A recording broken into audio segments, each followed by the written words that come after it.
Hello, it's Alex from CarParts.com. Today, I will show you all the tips and tricks you must know when you want to change your brake rotors and pads. Today's video is shot on a Ford Fusion assembly. But no matter what your vehicle is, the tricks and tips we're giving you in this video can be used on 99% of the vehicles you'll have to repair. Let's go. So one of the first things you need to do is open the brake fluid reservoir. Firstly, to check the fluid level, make sure it's not too high or too low, and secondly, make sure it's easier to push back the brake caliper piston. We'll see that later. But opening makes the operation much easier, and there is no air pressure in the reservoir. The first thing you need to know when changing rotors and pads is that you always must change both the passenger and driver side. This is a must if you want similar wear and balanced braking. At Car Parts, we always recommend lifting both sides of the vehicle. Firstly, for safety reasons, secondly, to save time, and thirdly, when both sides are raised, you can change the direction of the wheels yourself, making access easier. For example, if I want to hit on the rotor, I can access it here. Here you are. So that's why you always lift both sides of the vehicle. Now we move on to the mechanics. The first thing I'd advise you to do is to loosen the rotor retaining screws. Sometimes there's only one, depending on the setup. In any case, before you start removing anything else, you can ask someone to press on the brakes, and you won't have to worry about the rotation of the rotor when removing the disc retaining screws. Later in the operation, I'll show you how to loosen the screws if you're on your own. First of all, use the right socket to unscrew these retaining screws. I think it's best to free the screws by hitting the socket with a hammer. This will loosen the screw threads and make it easier for you to unscrew them. After hitting on the screws, it's time to block the rotation of the rotor. The person presses on the brake, allowing you to apply force on the screw without the rotor rotating. So you can see that I can easily loosen the screws. Keep in mind that you simply want to loosen them. A half turn is all it takes. Don't remove them. You need to keep them for the rest of the steps. Next, turn the wheels to gain easier access to the brake caliper. Before you start unscrewing the caliper, you need to know that inside the caliper is a piston that pushes the brake pads and provides the braking action. The piston is pressed against the pads and also against the rotor, making the caliper difficult to remove if you don't press on the piston first. So what am I doing? I insert a flathead screwdriver into the oblong hole of the caliper. I pry the piston into place, creating a clearance on the caliper, which, once I've unscrewed the screws, make it much easier to remove. If you don't press on the piston first, once you've unscrewed the caliper retaining bolts, you'll find yourself having to pry out the caliper with the flathead screwdriver. So this is a really important step. Now, it's time to unscrew the caliper retaining bolts. So you should always start with the bottom one, because if you unscrew the top ones, the caliper will fall off. So always start by unscrewing the lower screw. There are different types of assembly. For this assembly, which is a relatively common one, you need a 17mm wrench to hold the nut of the slide pin. All you have to do is unscrew the slide pins. Here it is.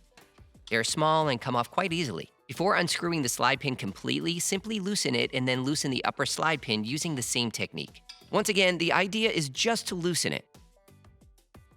Once the two slide pins are unscrewed, I grab a ratchet and a 14mm socket. I keep the 17mm wrench to hold the lock nut, making it much quicker to unscrew with a ratchet and a 14mm socket.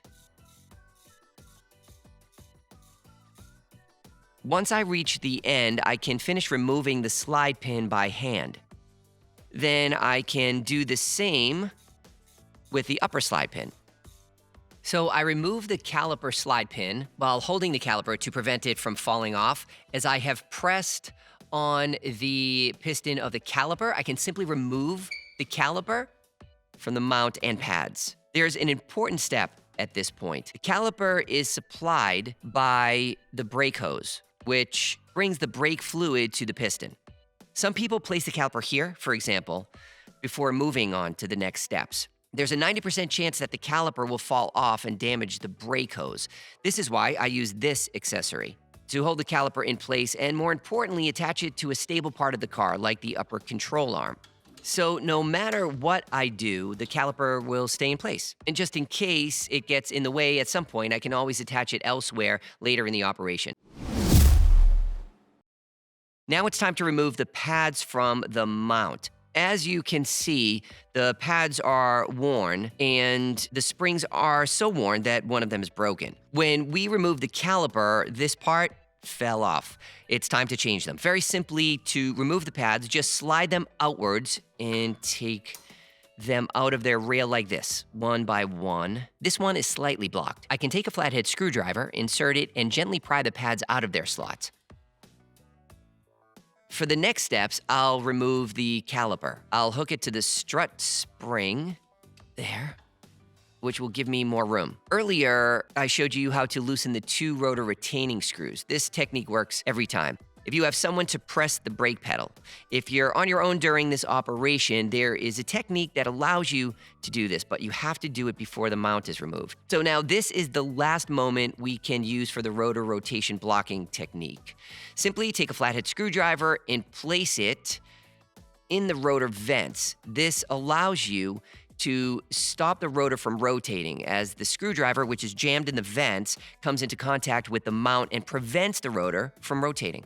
All I have to do next is take my tools and unscrew the rotor retaining screws, which I can do easily. It's a very simple technique that allows you to do it all by yourself. Now it's time to remove the mount. Start by pointing the assembly outwards, making it easier to access the 2 mount screws located here and here. You should loosen them first. These bolts are often jammed and difficult to unscrew. So using a ratchet will make things very difficult. I recommend getting a sliding T-handle so you can unscrew and, more importantly, hammer them without damaging. In this assembly, we have a 17mm socket. Place the sliding T-handle on the lower bolt and then simply hit it with a hammer to loosen it. Then repeat the same operation at the upper bolt.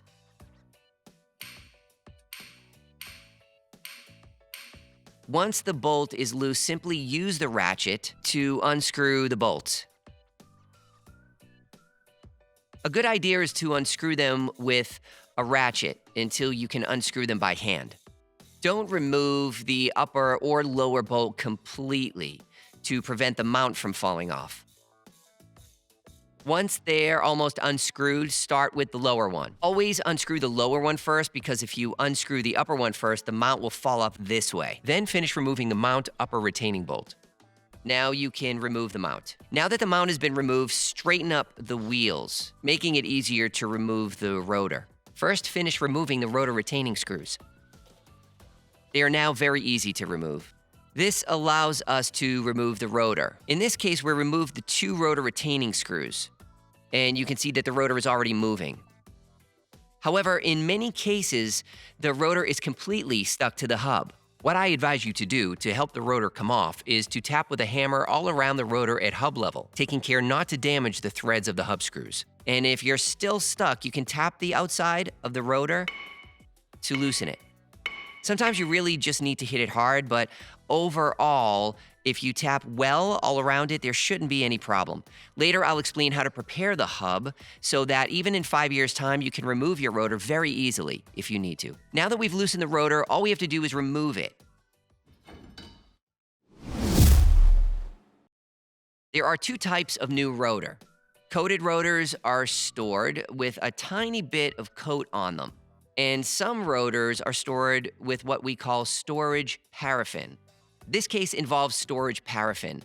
As you can see, the rotor is packaged in plastic and the plastic is greasy, indicating storage paraffin. If you fit the rotor without cleaning off this paraffin, braking action will be impaired for hundreds of kilometers as the grease will seep into the pads. So when you receive a rotor that's been stored in paraffin, it's really important to spray it with brake cleaner. Basically, that's what brake cleaner is used for. Brake cleaner is used to remove storage paraffin from new rotors. Here you are. So don't hesitate to clean thoroughly, just like that, so that the rotor is really clean and, most of all, not greasy. Make sure you clean both sides. Don't be shy. The rotor must be completely grease-free before it can be used. Your rotor is ready for installation. Once the rotor has been removed, there's a lot of work to be done to prepare the hub. As you can see here, the hub has been greased, which is why we were able to remove the rotor easily. In any case, you need a really smooth, unoxidized surface before putting on the new rotor. Why? Well, because if there are scratches due to oxidation, when you install the new rotor, it won't be completely flat on the hub surface, and when you brake, this will create vibration in the steering system.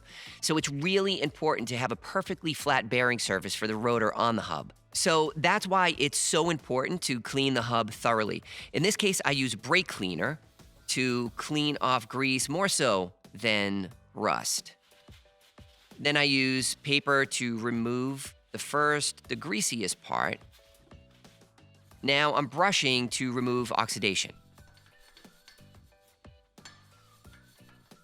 Once the hub has been cleaned and is free of impurities and you have a flat bearing surface, you have two options. Some people put on grease and some don't. Car manufacturers will tell you not to use grease because it can create excess thickness. And as with oxidation, the rotor might not be in perfect contact with the hub when you brake, so that will generate micro vibration. If you put on grease, you'll have to put on copper grease first, very gently. The purpose of the grease is simply to prevent the rotor from sticking to the hub. We advise you not to use any, but if you do, we'll show you how to apply the grease in an optimal manner. The idea is not to use too much and end up with a problem when you grease your hub.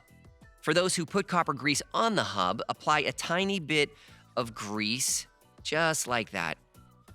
And spread it well on the hub so that the film of the grease is as thin as possible, and it doesn't create any micro vibration when you brake. Videos often show hubs that are completely greased with 1 or 2 millimeters of grease. We really want to avoid this. We simply don't want oxidation to build up on the hub because of the thin film of grease we spread on it. You really must use copper grease as it can withstand high temperatures. When you brake, the temperature of the rotor rises, and if you use standard silicone grease, it will deteriorate and burn, which will be counterproductive in preventing oxidation. You can see this hub is perfectly greased, so there won't be any vibration when braking. Manufacturers will always advise against using grease, but if you must use grease on your hub, this is how your hub should be greased. The rotor is ready, but before you put it back onto the hub while it is still easy to access, my advice is to brush the bearing surface between the mount and the wheel knuckle. This will ensure that when the mount is installed, it has a perfect bearing surface on its location. This removes any small oxidation marks and impurities that might prevent the mount from lying perfectly flat on the wheel knuckle. The paraffin-free rotor can now be placed against the hub. Now take the rotor retaining screws, start putting the first one in. Fit the rotor in until it makes contact. Now you can fit the second retaining screw. Don't tighten them, just bring them into contact. No need to finish tightening, we'll do that later. But before installing the new mount on your vehicle, a number of things need to be done. If you have a vise at home, I recommend that you use it, as it will make all of the operations much easier. But there are two very important components on the mount, the slide pins and the anti-rattle clips. I'm going to show you what needs to be done now. First of all, anti-rattle clips. So with this assembly, the anti-rattle clips come in 3 parts. 2 parts on the side and 1 on the top. There are loads of assembly types, but the principles are the same. Remove the old anti-rattle clips. You should change them in most cases and replace them with new ones. As you see, all 3 fell at once. I do the same with this one, taking off the top one just like that. We can see that they're not in great condition. They could be reused, but given that the car parts kit includes anti-rattle clips and springs, you might as well change them. What must be avoided is the layer of oxidation created between the anti-rattle clips and the mount, because this oxidation layer creates thickness, and this thickness reduces the distance between the 2 bearing surfaces of the pad. This can ultimately prevent the pads from sliding into their slots. So you always need to clean and grease this surface. There are 2 ways to clean the bearing surface of the pads, depending largely on their level of oxidation. First, you can use a brush and also a file to file the oxidized area. I recommend using a vacuum cleaner, as brushing creates brake dust, and brake dust is toxic. In most cases, it's really important not to breathe them in. Start by brushing, turn on the vacuum cleaner, and brush the contact area of the pads on the mount. Brush properly. The goal is to restore the original surface. I'll do the same with this part. Okay, as you can see, we've restored a flat surface, almost the same as the original surface. Sometimes mounts have a lot more rust than this, a lot more oxidation. In this case, you can use a file to scrape away oxidation much more effectively than with a brush. Restoring the original dimensions and, above all, returning to a non-oxidized original metal surface. Before greasing the bearing surfaces and reinstalling the anti-rattle clips, check the condition of the slide pins. When checking the condition of these slide pins, we'll probably spray a little grease all over them, which is why we're not putting the anti-rattle clips back on right away. We need to make sure that the anti-rattle clips are not contaminated by the grease in the slide pins. Slide pins are a very important part of this type of caliper, as they allow the caliper to slide at the same time as the piston presses on the pads. Slide pins can be rusty or damaged, for example, with one slide pin that slides perfectly and the other that does not. As a result, the caliper presses disproportionately on one side, not the other, leading to uneven, potentially noisy braking action, and more importantly, imbalanced braking compared with the other side of the car. So it's essential to always check the condition of the slide pins. It's quite simple. First of all, check if the boot is damaged. You can see that the boot is in good condition with no holes or cracks, so it can be used again. And you can see that the boot is in good condition on both sides. Remember to check carefully. You need to remove it to check the condition of the screw. These slide pins are in good condition overall. It needs to be brushed here, though, to make sure that the boot doesn't get rusty. Also, it needs to be greased again. In my opinion, it could do with more grease. Now we remove the second one. The boot is in good condition. The slide pin is similar, a little less rusty here. We still need to clean it. First, as a precaution, we need to clean the slide pin slot with brake cleaner to remove any grease and small residues that could damage the boot or prevent the screw from sliding. Also, brush the inside to ensure perfect sliding. Add a little more brake cleaner to clean everything perfectly. Add more brake cleaner to remove impurities before cleaning with compressed air. Now that the mount has been cleared, clean the slide pins with brake cleaner to remove all the old grease. There we go. And make sure the slide pin is as good as new. Now that the slide pins are grease-free, let's focus on the rust and oxidation that can be found at the base where the boot rests against the slide pin. This will determine whether or not it can be reused. My goal is to show you that with thorough cleaning and maintenance, the equipment can be reused. In this case, we will be able to reuse the same slide pins, as they're in relatively good condition. Now that everything is clean, we can add brake grease. I recommend a brake grease truly specific to this kind of component. Don't hesitate to apply a lot of it and then spread it.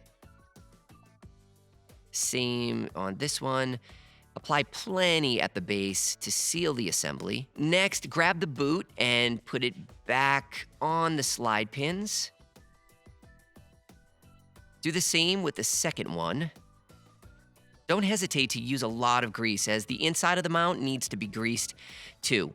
Now you can remove them and install them later. Put the mount back on and add a dab of grease to the inside, and do the same with the second hole. Now you can put the slide pins back in place. Make sure everything slides smoothly, and do the same with the second slide pin. We make sure that it slides smoothly, so you can see that it's sliding more smoothly than before. Before fitting the new anti-rattle clips, it's important to apply a thin film of grease to the part of the mount that will be in contact with the clips. You can use the same grease we used for the slide pins. The aim is to apply a very thin layer of grease onto the contact surface with the anti-rattle clips. This will limit oxidation between the anti-rattle clips and the mount, while also limiting the reduction in the gap between these two parts, which, in the event of oxidation, as I explained earlier, impairs the sliding of the pads into their slots. Once you've greased the surface, you can put the anti-rattle clips back in place exactly as they were before. This assembly is in 3 parts, but there is also one-part assemblies and even assemblies with no anti-rattle clips. Now the mount is ready with the slide pins that have been renovated, greased, and deoxidized, and new anti-rattle clips that are correctly installed. The mount can now be installed in the vehicle. Now, put the mount back in place. Always start by redirecting the rotor. Now that the mount has been prepared, before reinstalling it, you need to brush the wheel knuckle bearing surfaces to remove any impurities or traces of oxidation and ensure that the mount lies perfectly flat on its surface. Put the mount in its slot and start by hand tightening the upper retaining bolt. This will allow you to hold the mount in place without tipping it over. If you start with the lower bolt, the mount will tip over, which is really inconvenient. Hand tighten to the point of contact. Don't make the mistake of tightening with a ratchet, because if you use a ratchet, you won't be able to fit the lower retaining bolt. Put the lower retaining bolt back in until it makes contact. Once you have hand tightened the 2 bolts to the point of contact, then you can use the ratchet until it gets tight. Do the same with the lower retaining bolt. So, what's the point of this? Well, final tightening requires a torque wrench. And if you don't use a torque wrench to tighten, you just finish tightening. Never turn a torque wrench more than once. Tighten until you get to the pressure point, then finish with a torque wrench. In car parts tutorials, the video description always indicates tightening torques. Start with the lower retaining bolt. The wrench is already preset. It snapped once, that's enough. Do not snap it twice. If it does, you run the risk of over-tightening. Now onto the upper bolt. It snapped once and it's fine. The mount is tightened to the recommended torque. Next, straighten up the rotor. Once again, put the screwdriver in the vents. Position the rotor and the screwdriver firmly against the mount. Now it's time to finish tightening the rotor screws. Use your screwdriver on the first screw, and then the second one. It doesn't have to be done with a torque wrench, just use a little force, but not too much. In any case, the rotor is not held by the screws, but by the wheel when the wheel is pressed against the rotor. These are just the retaining screws for use during the procedure. Some rotors don't even feature rotor retaining screws. Once the safety checks on the caliper have been performed, it's time to press the piston. So why do we always recommend pressing the piston? Because it will save you a lot of trouble later on. Your piston has almost remained in the open position compared with the old pads. So the old pads have worn down and have lost their thickness. The new pads are much thicker because they're not worn and the lining is complete. This is why you need to press the piston almost systematically at the end of the stroke so that it can be installed with a new, wider rotor and new, thicker pads. I'll show you a number of techniques for pressing the pistons. There's a lot of different ways of doing this. You can try it with a screwdriver, which is much more complicated, dangerous, as you could damage the boot. Another technique uses a brake caliper win-back tool, which is the most academic technique. There are various setups, and I always recommend using the old pad, which gives the piston a larger bearing surface. Put the brake caliper win-back tool in place against the pad, and then turn and press the piston. Not everyone has one of these at home, but it's a good idea to get one as it often comes in handy. You can also do it with a tool that's more commonly used to work on wood or any DIY operation that requires a clamp. Put the standard clamp on. Press on the pad to retract the piston. It's really very easy. Press the piston. So remember at the beginning of the video, I asked you to open the brake fluid reservoir? That's because as you keep pressing, the brake fluid in the piston returns to the circuit. It returns to the brake hose and refills the brake fluid reservoir in the opposite direction. When you do this, then the other side, and sometimes even in the same operation, the rear brakes, you could end up with an overflowing brake fluid reservoir. That's why you need to be careful. Sometimes you get the impression that the level of the brake fluid reservoir is low. But it's just that all 4 rotors and pads are worn. The pistons in the entire car are relatively open. And when you press the 4 pistons, the brake fluid flows back up into the reservoir. And if you've readjusted to the max level when all the brakes were worn, you'll end up with brake fluid spilling out of the reservoir. The level of your brake fluid reservoir varies depending on the wear of the pads and the opening and the closing of the pistons. The last thing to do when preparing the caliper is to anticipate in order to avoid braking vibration as much as possible. The piston is very dusty, as is the caliper, which pushes the pads against the rotor. So what you need to do before reinstalling the piston is to brush the piston and the pad support here. Use the vacuum cleaner to protect from toxic dust and brush here, here, and in the piston, and especially on the bearing surface that presses the pads. To prevent oxidation over time between the pad and the bearing surfaces, you need to apply a very light coat of copper grease onto all the parts in contact with the pads. A very thin layer to prevent oxidation from changing the balance and location of the pads on the caliper. The caliper is ready to be installed on the pads. To illustrate the oxidation problem, here's the pad that I took out. The one that was in contact with the piston, you can see that it's badly damaged. What can happen is that depending on the oxidation and the areas affected by it, a piston will end up pressing more to the left or to the right, leading to imbalanced braking action. This can be avoided by applying copper grease around the pad. Now, it's time to reinstall the pads on the mount. Once again, there are several schools of thought. One school says a very light coat of copper grease or brake grease should be applied onto the anti-rattle clips to help the pads slide more easily into their rails, and therefore in the anti-rattle clips. On the other hand, many manufacturers say no grease should be applied on the brakes, as grease can be sprayed onto the rotor and impair braking. We think both schools are valid, depending on how much grease is applied. So if you want to apply grease onto the anti-rattle clips or the end of the pads, you can apply grease to both. You should really use it sparingly. The anti-rattle clip should be greased very lightly to prevent oxidation over time and to ensure that the pad can slide into the anti-rattle clip. It's very important to use just a little. I'm showing it to you, so if you do it very, very, very finely, okay? Make sure it's very light. So just to avoid any deterioration in braking properties over time when oxidation occurs between the pad and the anti-rattle clip. This illustrates the oxidation problem on anti-rattle clips and the accumulation of brake dust on the anti-rattle clips. The pad slides like this when the piston presses on the anti-rattle clip. The problem is that over time with oxidation, you can end up with an anti-rattle clip that no longer acts as a natural rail. And a piston that only presses on one side, grease can be effective, but once again, it's best applied sparingly.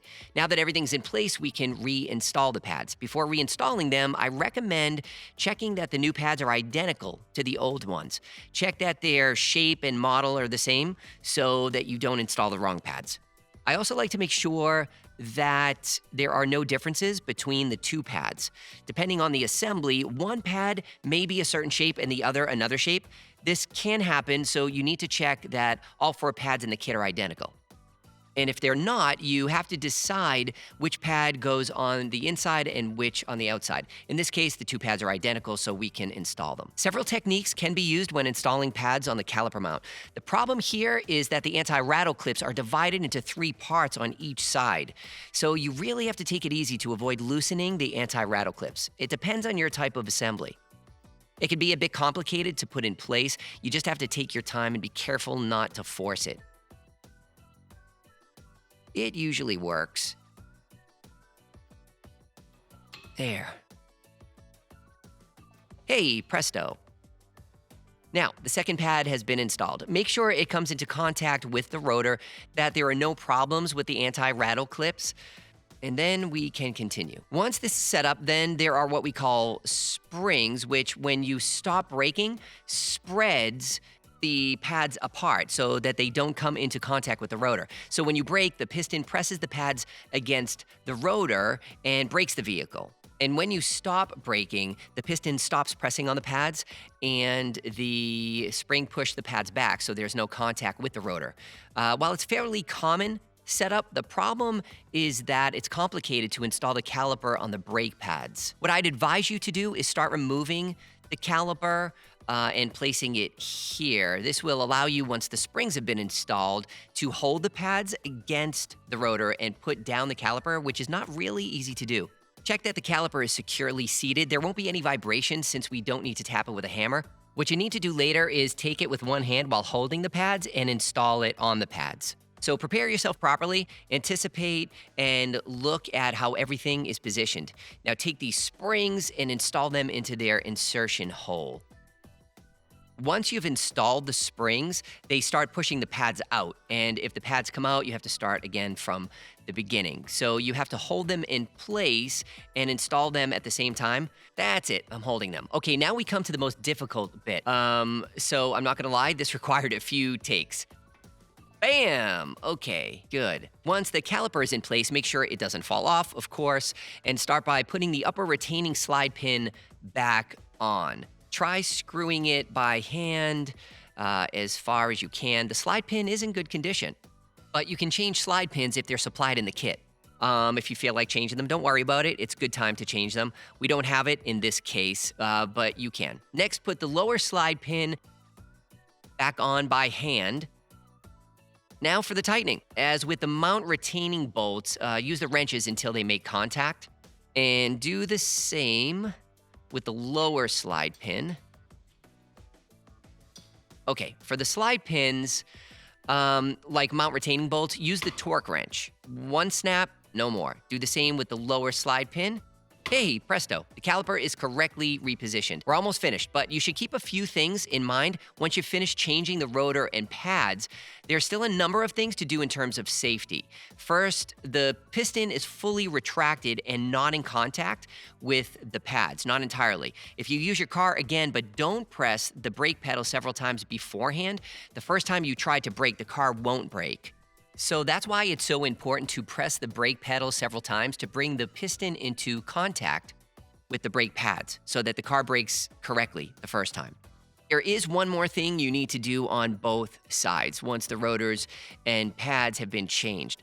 Every time you handle, every time you touch the rotor, you transfer grease from your gloves or hands onto the rotor. It's important to clean the rotor. If you don't, the pads soak up the grease and braking is severely altered. You end up with stronger braking action on one side than the other, and above all, suboptimal braking. To prevent this, simply apply brake cleaner onto both sides of the rotor.